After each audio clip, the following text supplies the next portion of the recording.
20-21 साल नौकरी करने के बाद अचानक ये ख्याल आया कि मैं कर क्या रहा हूँ। मैंने अपने डैड को फ़ोन किया, मैंने बोला मैं घर बेचना चाहता हूँ। और मेरे पिताजी ने बोला तू पागल हो गया, तू शायद नशा कर रहा है आजकल, क्यों कर रहा है सब। मैं हिंदुस्तान की पहली नेशनल चटनी ब्रांड बनाऊंगा। 12-13 SKU बनाने के बाद एक कस्टमर ने फ़ोन किया, बोला कि स्पाइस स्टोर से बोले। मैं कहा हाँ सर। बोले मैंने आपकी चटनी ली और बहुत ख़राब है। The dahi bhalla is outstanding with the chutneys. Overall, 10 out of 10 in my book. Well done.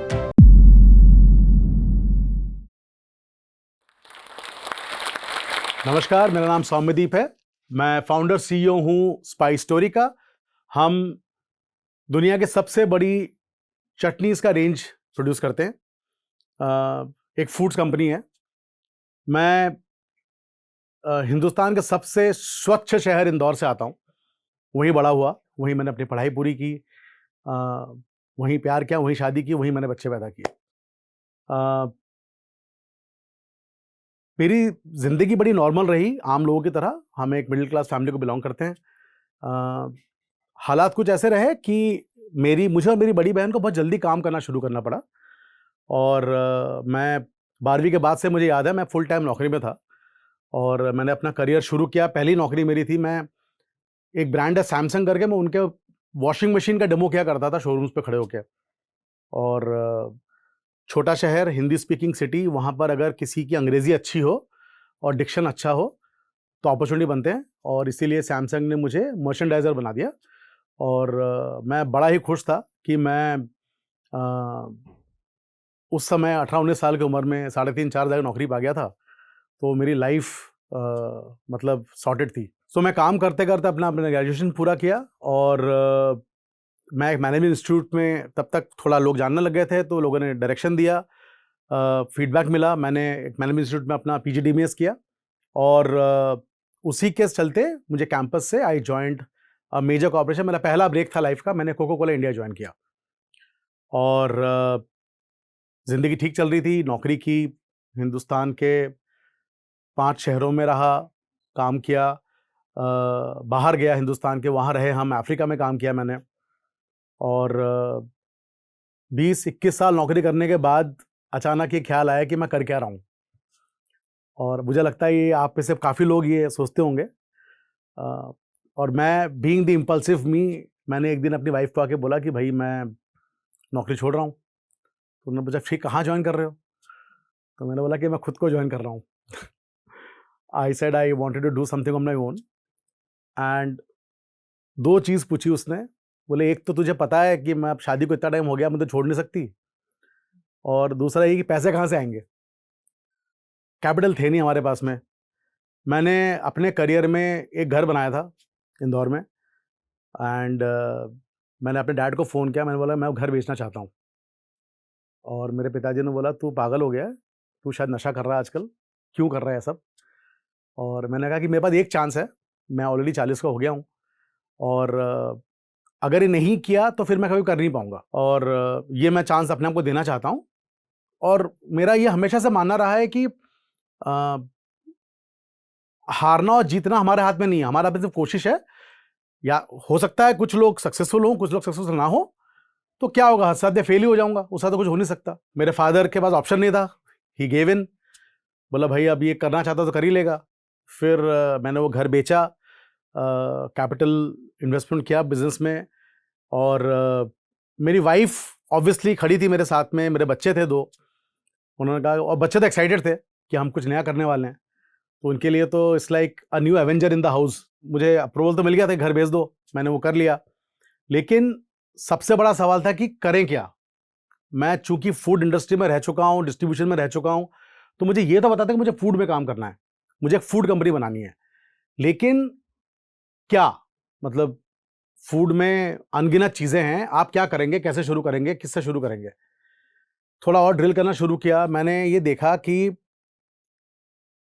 Bombay में एवरेज बड़े किराना दुकानों पे, हर दुकान पे होममेड चटनियां बिक रही थी, जिसपे स्टिकर लगा हुआ था पानीपुरी चटनी, भेलपुरी चटनी। थोड़ा और ड्रिल डाउन किया, फिर समझ में आया कि हिंदुस्तान में देसी खाना बिकता है, ग्लोबली स्ट्रीट फूड सेल्स, और हमें आदत है चटाक खाने की, तो फिर थोड़ा और ढूंढा, थोड़ा और सर्वे किया तो देखा कि हिंदुस्तान में नेशनल पापड़ का ब्रांड है, हिंदुस्तान में नेशनल पिकल का ब्रांड है। एक ब्रांड ने हमें घर में चाइनीज बनाना सिखा दिया। लेकिन एक ऐसा प्रोडक्ट जो कि हम खा के बड़े हुए हैं हर कल्चर में, चाहे वो किसी भी प्रांत से आता हो, किसी भी जाति से आता हो, किसी भी भाषा से आता हो, उस कल्चर में चटनी और अचार का वर्जन होते ही हैं। तो लेकिन कोई चटनी का नेशनल ब्रांड नहीं था। तो ये एक अपॉर्चुनिटी मेरे पास है। मैंने बोला ये एक वाइट स्पेस है, मैं हिंदुस्तान की पहली नेशनल चटनी ब्रांड बनाऊंगा। और इससे हमारा सफर शुरू हुआ और हमने स्पाइस स्टोरी की शुरुआत की विद 3 चटनीज बनी मेरे किचन में। फिर मैं ढूंढना शुरू किया। हिंदुस्तान में एक्रेडिटेड लैबोरेटरीज हैं जिन्होंने हमें सपोर्ट किया। हमारे साथ उन्होंने उन प्रोडक्ट्स के ऊपर उसके न्यूट्रिशन वैल्यू निकालना, उसकी शेल्फ लाइफ स्टडी करना एंड देन उसको कमर्शियल कैसे बनाना है वो बताना। फिर मैं बॉम्बे के पास एक जगह वाड़ा, वहाँ पे एक छोटी सी फैक्ट्री में गया, पहला लॉट बनाया और अब बेचने की बारी थी। तो मैं तो एक बड़ी कंपनी से आया था, 5 कंट्री देखता था, तो मुझे लगा हलवा होगा ये तो, मतलब सोम सर कुछ भी कर सकते हैं। बट जब मैं बाजार गया तो पता चला कि कोई भी नया ब्रांड खरीदना नहीं चाहता। फिर एक नई जंग की शुरुआत। मैं एक कॉन्डो में रहता था जहां पर कि 700-800 फ्लैट हैं। तो सबसे पहला मैंने स्टॉल मेरी बिल्डिंग की दिवाली पूजा में लगाई, कि जो दिवाली मेला होता है उस पर मैंने अपना स्टॉल लगाया पहला, कि मुझे लगा वहां बेचता हूं, कस्टमर्स एफ्लुएंट हैं, उनको देते हैं, वही हमारा टीजी है, देखते हैं फीडबैक कैसा है। और तब तक दोस्तों ने बोला हाँ ये बहुत अच्छा है, तुम ट्राई कर लो, नहीं होगा तो नौकरी कर ही सकते हो दोबारा, तो अच्छा है, कोई नुकसान कम होगा तुम्हारा। ये किया मैंने, बॉम्बे के अलग अलग कॉन्डोमिनियम्स में जाके 3-4-5 महीने तक ये काम किया। और मार्च 2019 में मुझे कंफर्म हो गया था कि मैं ये काम करने वाला हूँ, रिस्पॉन्स है, लोग पसंद कर रहे हैं। और एक और कन्विक्शन था कि अगर जिंजर गार्लिक पेस्ट कन्वीनियंस है, हर घर में अदरक है, हर घर में लहसुन है, उसके बावजूद अगर जिंजर गार्लिक पेस्ट एक कन्वीनियंस है तो चटनी डेफिनेटली कन्वीनियंस है, क्योंकि चटनी में कुछ तो रेसिपी है, हर घर की चटनी का स्वाद अलग है, वो 100% उसमें एक कन्वीनियंस है। तो हमने कहा कि इस पे बढ़ा करते हैं। मई 2019 में हमने अपना काम की पहली शुरुआत की। स्पेंसर्स के 6 आउटलेट हमें मिले, उन्होंने अप्रूव किया प्रोडक्ट को कलकत्ता में। और मैं ये नाम इसलिए दे रहा हूँ बिकॉज मैं हमेशा शुक्रगुजार रहूंगा स्पेंसर्स का कि उन्होंने मुझे पहला मौका दिया। उन्होंने बोला ये कैटेगरी अच्छी है, चलो तुम्हारे साथ काम करते हैं, तुम्हें 6 दुकान देते हैं, अगर तुमने अच्छा कर लिया तो हम तुम्हें और ले जाएंगे आगे इंडिया पूरे नेशनल लेवल पे। हम बॉम्बे में रहते थे बट कलकत्ता का 6 दुकानें मिली। हमने कहा कोई बात नहीं, हम करते हैं, इसको शुरू करते हैं। वहाँ से शुरुआत की। इनिशियली जो मैंने काम शुरू किया था तो मेरे नाम बड़े अंग्रेजी होते थे, तो सुपरस्टार बॉम्बे सैंडविच नहीं था, ये द ग्रेट बॉम्बे सैंडविच चटनी था। फिर मैंने अमेजिंग स्पाइसी मिंट सॉस रख दिया था नाम। फिर डेट एंड टैमरिंड सॉस कर दिया था मैंने। जब ये रेस्पॉन्स आने लगा तब हमको डायरेक्शन मिली कि ये कैटेगरी को और बड़ा कर सकते हैं। और चूंकि हम हिंदुस्तान में, और मैंने बताया थोड़ी देर पहले कि हिंदुस्तान के हर कल्चर में इतने चटनियों का ऑप्शन है, तो हमने अलग अलग रीजन से चटनी देखना शुरू किया। तो मैं बंगाली हूँ, तो हमारे यहाँ पे आम कासुंदी इज़ वेरी कॉमन, तो हमने उसको मॉडर्नाइज किया जो कि इंग्लिश मस्टर्ड का एक ऑप्शन बन सके। मैं इंदौर में बड़ा हुआ, तो हमारे यहाँ पे नींबू की चटनी बड़ी फेमस है, तो लेमन चटनी को ग्लैमराइज किया।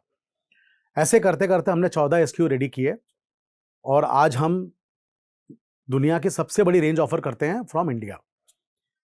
बट ये एक दिन में नहीं हुआ। हमें एक दिन फ़ोन आया, मेरे पास कस्टमर का नंबर है बिकॉज मैं चाहता था कि डायरेक्ट एक्शन मेरे पे ही हो, क्योंकि गलती तो मेरी है जो मैं कर रहा हूँ। एक कस्टमर ने फ़ोन किया, बोला कि स्पाइस स्टोर से बोले। मैं कहा हाँ सर। बोले मैंने आपकी चटनी ली और बहुत ख़राब है। एंड मैंने कहा सर क्या हो गया? अच्छा, आदत नहीं होती ना ख़राब सुनने की, हमें तो अच्छा लगना, हमें सब लगता है सब अच्छा अच्छा बोले सिर्फ। तो बोले क्या हुआ? बोले वो स्पाइसी मैंगो था और वो बहुत स्पाइसी था, बिल्कुल भी नहीं था। मैंने बोला सर वो तो बड़ा सिमिलर है, हम कोशिश करते हैं कि as close to that place हो। बनारस में ऐसे ही बनता है। बोला अच्छा बनारस का है क्या? मैं मैंगलोर से, मुझे लगा मैंगलोर का है। तब हमें रियलाइज हुआ अचानक से कि एक्चुअली हर कल्चर में हर चटनी का एक वर्जन है। तब हमने पूरा रीनेमिंग किया प्रोडक्ट का, कि कोई अगर इंदौरी लेमन चटनी खरीदे तो उसको पता हो कि ये इंदौर का लेमन चटनी है, ये मेरे घर जैसा नहीं हो सकता, शायद अलग होगा।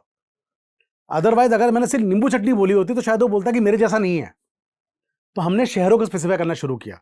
तो it is now called Kolkata mango mustard, या इंदौरी लेमन, या गुजराती डेट एंड टैमरिंड, या आगरा की सौंठ, या बनारस का स्पाइसी मैंगो।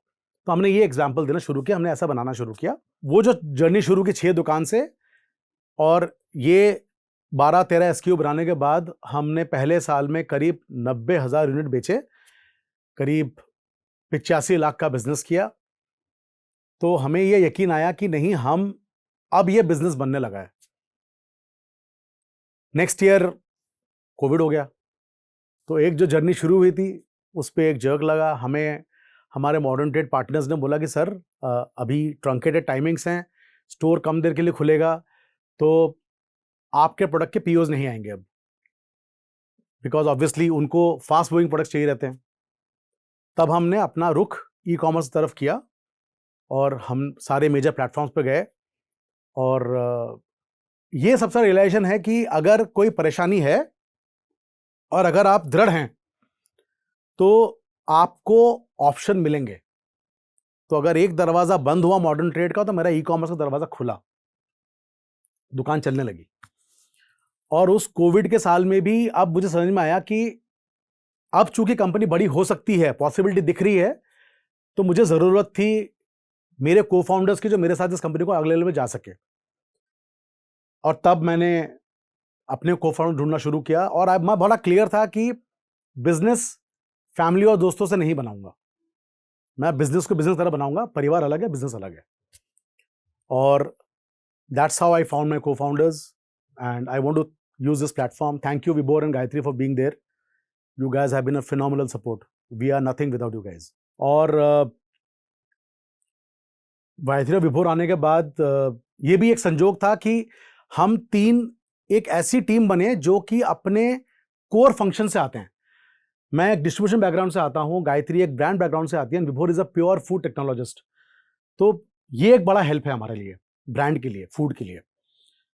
ये जर्नी शुरू हुई, हमने पिछले 4 सालों में धीरे धीरे धीरे बड़ा करते करते करते फ्रॉम 90,000 यूनिट्स, ये साल हम शायद 15 लाख यूनिट का बिजनेस करेंगे, करीब 8 करोड़ का बिजनेस करेंगे हम लोग।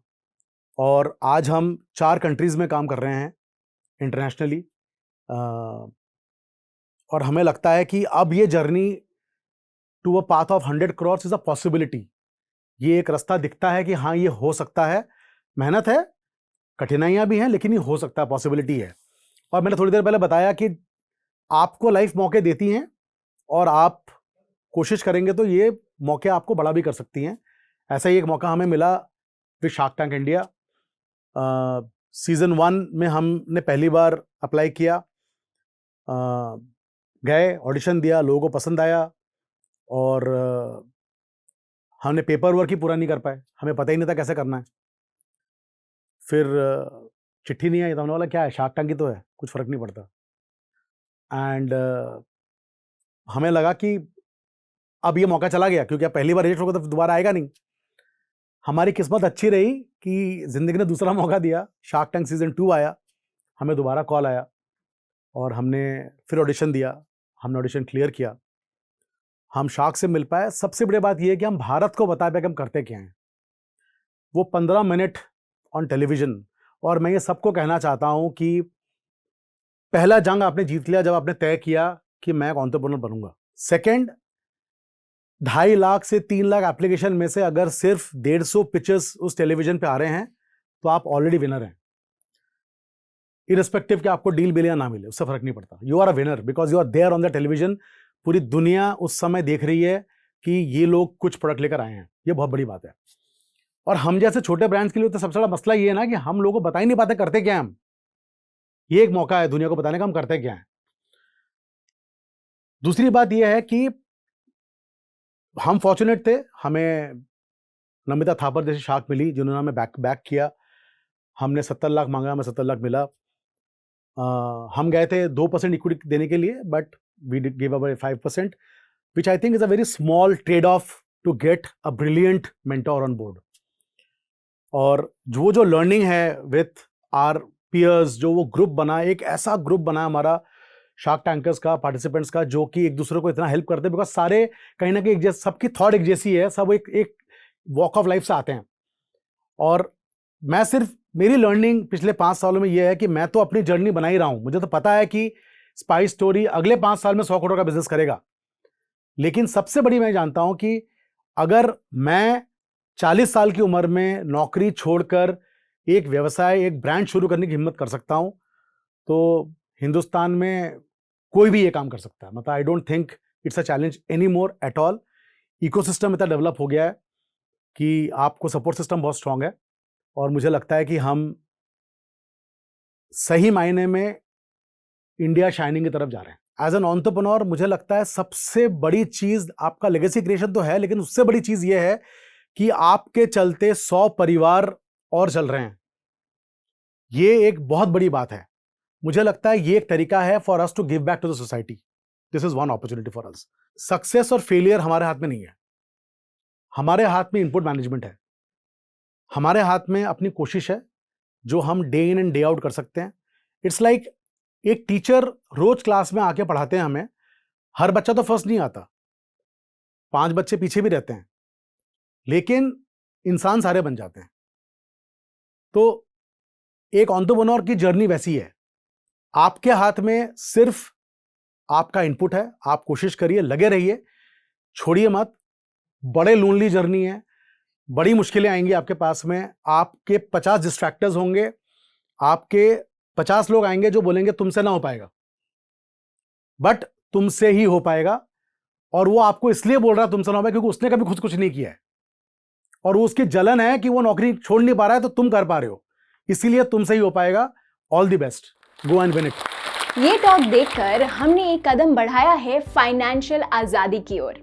इसी तरह अब कदम बढ़ाते हैं बहुत सारी सेविंग्स की ओर और पाते हैं कैशबैक अपने हर ऑनलाइन ऑर्डर पे।